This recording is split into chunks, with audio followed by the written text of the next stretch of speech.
Did you know there are 65 to 150,000 homeless youth in Canada? Of that number, 25 to 40% of homeless youth identify as LGBTQ, whereas only approximately 5 to 10% of the general population identifies as LGBTQ. According to a 2013 paper by a doctoral candidate at the University of Toronto, the number one cause for youth homelessness is family conflict, due to youth coming out as LGBTQ. In addition to everyday stresses of street life, LGBTQ youth experiencing homelessness deal with the challenges of dealing with coming out, trying to form one's gender and sexual identity, and the burden of social stigma and discrimination, which may be a contributing factor to the dramatically higher risk for suicide and mental health difficulties.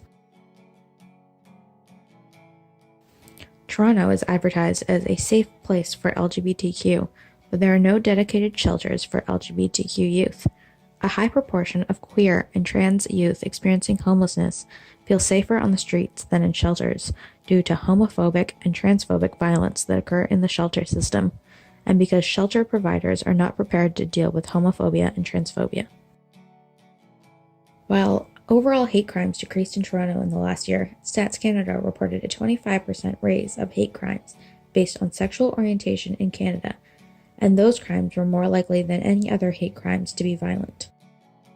Most violence against LGBTQ youth is left unrecorded. 82% of youth interviewed stated they would not even file a complaint, and 73% were not aware that any complaint procedures existed.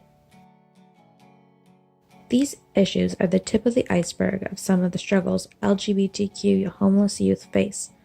There is a social obligation to help this portion of our population.